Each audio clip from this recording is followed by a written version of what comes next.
Bacaan dari Kisah Para Rasul. Ketika Apolos masih berada di kota Korintus, Paulus sudah menjelajah daerah-daerah pedalaman Asia dan tiba di Efesus. Di situ didapatinya beberapa orang murid. Katanya kepada mereka, "Sudahkah kamu menerima Roh Kudus ketika kamu menjadi percaya?" Akan tetapi mereka menjawab dia, "Belum. Bahkan kami belum pernah mendengar bahwa ada Roh Kudus." Lalu kata Paulus kepada mereka, "Kalau begitu, dengan baptisan manakah kamu telah dibaptis?" Jawab mereka, "Dengan baptisan Yohanes."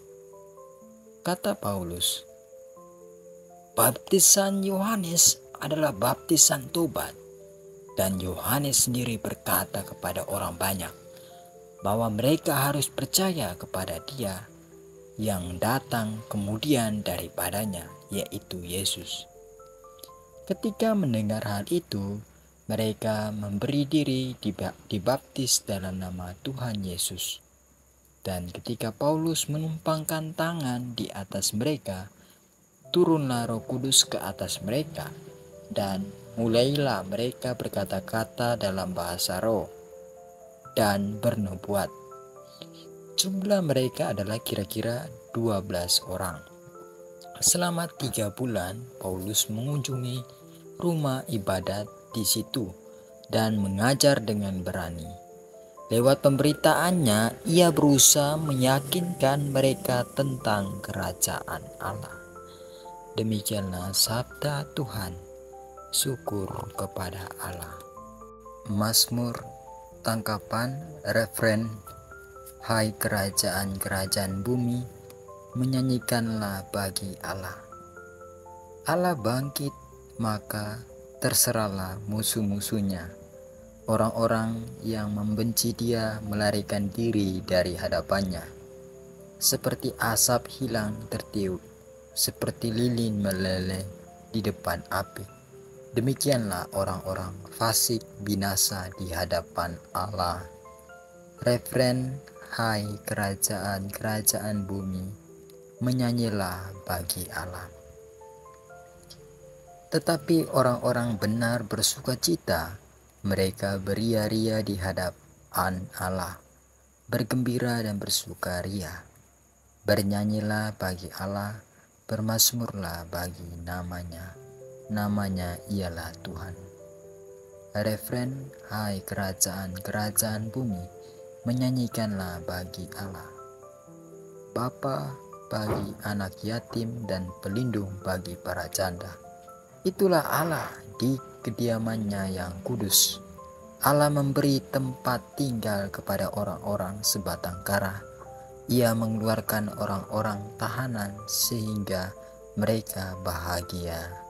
Refren, "Hai kerajaan-kerajaan bumi, menyanyikanlah bagi Allah." Haleluya, haleluya, haleluya, haleluya, haleluya, haleluya. Kalau kamu dibangkitkan bersama dengan Kristus, carilah perkara yang di atas, di mana Kristus ada, duduk di sebelah kanan Allah. Haleluya, haleluya, haleluya, haleluya, haleluya, haleluya. Semoga Tuhan beserta kita sekarang dan selama-lamanya. Inilah Injil Yesus Kristus menurut Yohanes. Dimuliakanlah Tuhan. Dalam amanat perpisahannya, Yesus berkata bahwa akan tiba saatnya bahwa Ia tidak lagi berbicara dengan memakai kiasan. Maka para murid berkata kepada Yesus, "Lihat sekarang engkau berkata-kata terus terang dan engkau tidak memakai kiasan. Sekarang kami tahu bahwa engkau mengetahui segala sesuatu dan tidak perlu orang bertanya kepadamu. Karena itu kami percaya bahwa engkau datang dari Allah." Jawab Yesus kepada mereka, "Percayakah kamu sekarang? Lihat, saatnya datang, bahkan sudah datang, bahwa kamu dicerai-beraikan masing-masing ke tempatnya sendiri, dan kamu meninggalkan aku seorang diri.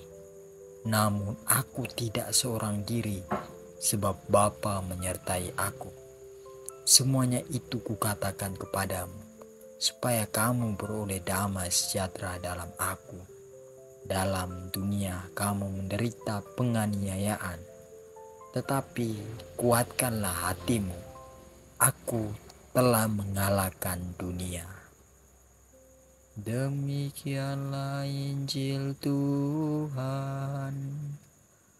Terpujilah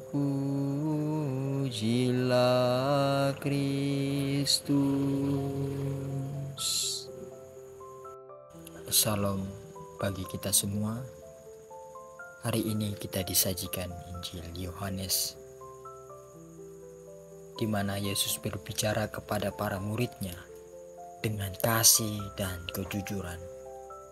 Ia tidak menjanjikan jalan hidup yang mulus, tetapi ia memberikan jaminan bahwa ia telah mengalahkan dunia. Dalam konteks ini, dunia adalah segala sesuatu yang menentang kehendak Allah. Kesulitan, penderitaan, kebencian, dan ketidakadilan. Yesus tahu bahwa para murid akan menghadapi masalah-masalah atau masa-masa sulit setelah ia pergi. Namun, dia tidak ingin mereka kehilangan pengharapan. Justru dalam penderitaan, iman mereka akan bertumbuh karena mereka tahu bahwa kemenangan akhir sudah dimiliki. Bukan oleh kekuatan mereka sendiri, tetapi oleh Kristus yang telah menang atas dosa dan maut.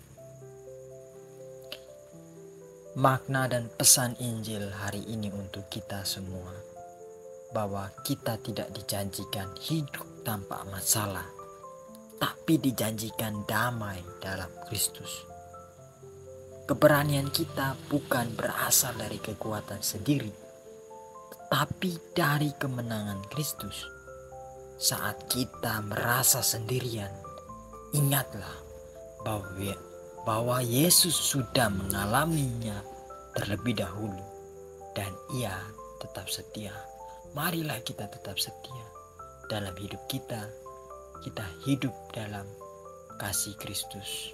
Semoga Tuhan selalu menyertai kita. Amin.